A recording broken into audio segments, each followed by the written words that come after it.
এরকমই সুজি ছাড়া আর সাবু ছাড়া এরকমই যদি পেঁপার লাড্ডু বানানো যায়, বাচ্চা থেকে বড় থেকে সবাই খেতে পছন্দ করবে। অবশ্যই এত সুন্দর একটা লাড্ডুর রেসিপি যদি তোমরা ঘরেতে বানাতে চাও, অবশ্যই পুরো ভিডিওটা তোমাদের দেখতে হবে। একদম অসাধারণ খেতে হয়। অবশ্যই পুরো ভিডিওটা দেখার অনুরোধ রইল। নমঃ শিবায় রান্নাঘর থেকে আমি সকল বন্ধুকে নমস্কার জানাই। আমি তোমাদের সাথে শেয়ার করেছি সাবুর লাড্ডু, সুজির লাড্ডু। আজ তোমাদের সাথে শেয়ার করব পেঁপার লাড্ডু। খুব সহজভাবে, খুব তাড়াতাড়িভাবে বাড়িতে হয়ে যায়।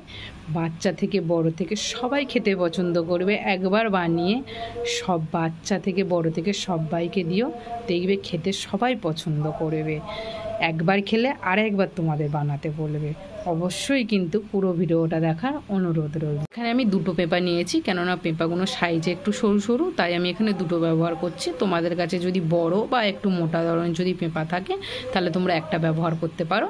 এখানে দুটো নিয়ে নিয়েছি, অনেকগুলো লাড্ডু হবে। এবার এটা আমি ধুয়ে নিয়েছি ওপর থেকে, ফের ভালো করে ছাড়িয়ে নিয়ে ধুয়ে নেবো। পেঁপাগুলো সব আমি ছাড়িয়ে নিয়েছি। আর পেঁপাটা কতটা কচি দেখে বুঝতে পারছো, দানাই হয়নি। এরকমই দুটো পেঁপা সব এতটা কচি যে দানা এখনো হয়নি। এবার এইভাবে আমি কিন্তু এটা ভালো করে ধুয়ে নেব, ধুয়ে পরিষ্কার করে নেব। ভালো করে ধুয়ে আমি পরিষ্কার করে নিয়েছি। আর এখানে আমি একটা গেটার নিয়ে নিয়েছি, এই গেটার দিয়ে আমি গেট করে নেবো পেঁপাগুলো। খুব সুন্দর করে আমি সব পেঁপাগুলো গেট করে নিয়েছি। কত সুন্দর হয়েছে দেখে বুঝতে পারছো, দুটো পেঁপায় অনেকটা লাড্ডু হবে। এবার এটা আমি সিদ্ধ করে নেব।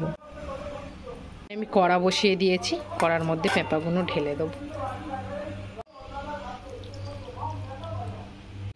পেঁপাগুলো দিয়ে দিয়েছি, জলও দিয়ে দিয়েছি। এবার এখানে আমি লবণ, আমি একটু লবণ দিচ্ছি যাতে লাড্ডুগুলো খেতে আরও খুব সুন্দর লাগে। গ্যাসটা জ্বেলে দিয়েছি, একটু জোরে দেবো গ্যাসটা। পেঁপাটা যখন ফুটে আসবে তখন গ্যাসটা একদম পুরো নর্মাল করে দেবো, দিয়ে এটা আমি 5 মিনিটের মতনই রাখবো। এটা সিদ্ধ হয়ে গেছে। এবার এটা আমি লাভিয়ে নেব। লাভিয়ে নিয়ে দেখাবো তোমাদের কতটা সিদ্ধ করতে হবে আর কীরকমই। এখানে আমি পেঁপাটা নিয়ে নিয়েছি জলটা ঝরিয়ে নেবো বলে, এরকমই একটা গামলা। তোমাদের দেখাবো এটা কতটা সিদ্ধ হলে। দেখে বুঝতে পারছো, হাত দিয়ে চাপছি কিন্তু একদম ঘেঁটে যাচ্ছে না। একটু শক্ত মতন ভাব রয়েছে। যখন এরকমভাবে জোরে চাপবো তখন কিন্তু এটা একদম পুরো হাতের সাথে ঘেঁটে যাচ্ছে। কিন্তু এটা যখনই আস্তে করে চাপছি তখন কিন্তু এটা ঘেঁটে যাচ্ছে না। এরকমই সিদ্ধ করতে হবে। এটা কিন্তু পুরোপুরি একদম সিদ্ধ করলে হবে না, একদম পুরোপুরি সিদ্ধ করবে না, তাহলে লাড্ডুটা খেতে ভালো লাগবে না। এরকমই থাকবে। হাত দিয়ে জোরে চাপলে একদম ঘেঁটে যাচ্ছে, আর হাত দিয়ে আস্তে চাপলে কিন্তু ঘাঁটছে না। এরকমই সিদ্ধটা বানাতে হবে। চামচ দিয়ে এইভাবে চেপে চেপে জলটা আমি একদম ঝরিয়ে নেব। আর আমি তো এক হাতে ফোন ধরে থাকি, ধরে ভিডিও করি, তাই একটু অসুবিধা হচ্ছে। ঝরিয়ে নিয়ে রেডি করে নিয়েছি। আর এখানে আমি চিনি নিয়ে নিয়েছি। চিনি আর পেঁপার মাপটা যদি ঠিক থাকে তাহলে লাড্ডুগুলো কিন্তু বানাতে খুব সুবিধা হবে, আর খুব সুন্দর কিন্তু লাড্ডুগুলো হবে। এই জিনিসটা কিন্তু মাপের নিতে হবে। এখানে চিনি রয়েছে আমার হাফ বাটি, আর এই পেঁপাটা পুরো এই বাটির 1 বাটি হবে। তোমরা সিদ্ধ করে বাটি মাপ করে দেখে নিতে পারো। তোমাদের যদি 1 বাটি হয় তাহলে এরকম হাফ বাটি চিনি নিতে হবে।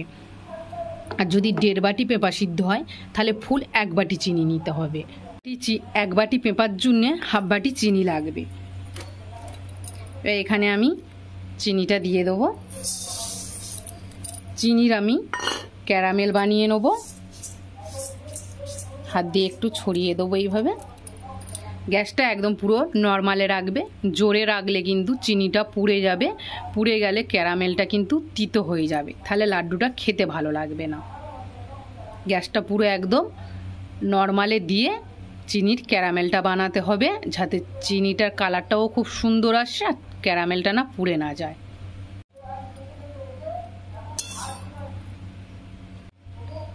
দেবো 3টে এলাচের মুখ ফাটিয়ে নিয়েছি, নিয়ে দিয়ে দেবো। আস্তে আস্তে চিনিটা গুলে গুলে কি সুন্দর ক্যারামেলের ভাব হচ্ছে দেখে বুঝতে পারছো। হালকা হালকা একটু লালচে লালচে কালার চলে আসছে, হলুদ হলুদ। এইভাবে আস্তে আস্তে আসবে, খুব তাড়াহুড়ো করবে না। এই কাজটা খুব আস্তে আস্তেই করতে হবে। কত সুন্দর ক্যারামেলের কালার চলে এসেছে, দেখে বুঝতে পারছো। কিন্তু এখনও কিন্তু এই চিনির ক্যারামেলটা কিন্তু এখনও পর্যন্ত কিন্তু ফোটেনি, দেখে বুঝতে পারছো। ভাব নিচ্ছে কিন্তু এখনও পর্যন্ত ফোটেনি। একটু ফুটে উঠলেই আমি এটা দিয়ে দেবো। আর এই ফুটে উঠেছে, আমি দিয়ে দেবো।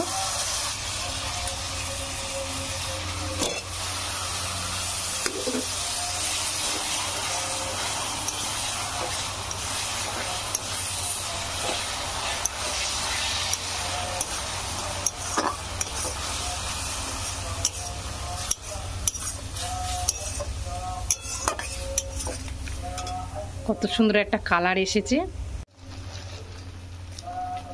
এটা একটু ভালো করে শুকিয়ে নেব। এই যে জলটা বেরিয়েছে, এটা একটু ভালো করে এরকম গ্যাসটা এরকম আস্তেই থাকবে, আস্তে দিয়ে এইভাবে জলটা আমি পুরো একদম শুকিয়ে নেব। পুরো একদম কি সুন্দর শুকিয়ে গেছে, দেখে বুঝতে পারছো কত সুন্দর একটা ডো তৈরি হয়ে গেছে। এবার এখানে আমি তোমাদের একটু দেখাবো।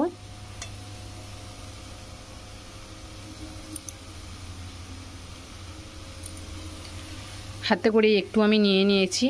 এইভাবে মুড়লে একটা যদি খুব সুন্দর ডো তৈরি হয়ে যায়, তাহলে বুঝতে পারবে একদম এটা পুরো রেডি। কত সুন্দর একটা ছোট্ট নাড়ুর মতন হয়ে গেছে, দেখে বুঝতে পারছো। তাহলে এটা পুরো আমার রেডি। এবার এটা আমি লাভিয়ে নেবো, নিয়ে ঠান্ডা করে নেবো। ভালো করে আমি ঠান্ডা করে নিয়েছি, আর হাতে একটু তেল মাখিয়ে নিয়েছি, সাদা তেল। তোমরা চাইলে ঘি মাখিয়ে নিতে পারো। এবার এইভাবে আমি ছোট ছোট করে নাড়ু পাকিয়ে নেব।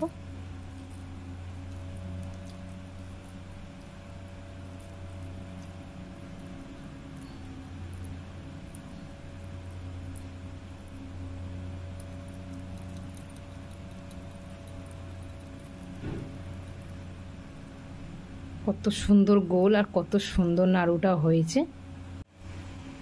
পুরো লাড্ডুগুলো রেডি, সব আমি একদম বানিয়ে নিয়েছি। আর এক হাতে তো ফোন ধরে ভিডিও করি, তাই একটু অসুবিধা হবে বলে আমি একটা ভেঙে রেখে দিয়েছি তোমাদের দেখাবো বলে। দেখো কত সুন্দর লাগছে, নরম জিনিস তো, দু হাতে না হলে ভাঙা যাবে না, তাই আমি এটা একটু ভেঙে নিয়ে রেখে দিয়েছি।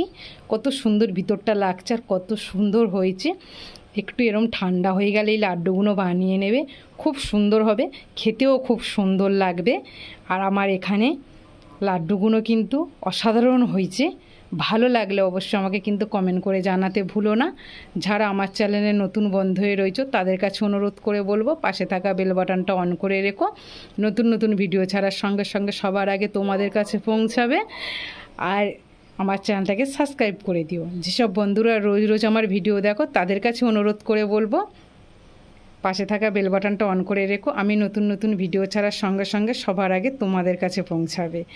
আর আমার পাশে থেকো, পারলে সবার সাথে শেয়ার করো, সবাই পারলে একটা লাইক করো। সবাই ভালো থাকবে, সুস্থ থাকবে। আমার ভিডিওটাকে এই পর্যন্ত শেষ করছি বন্ধুরা।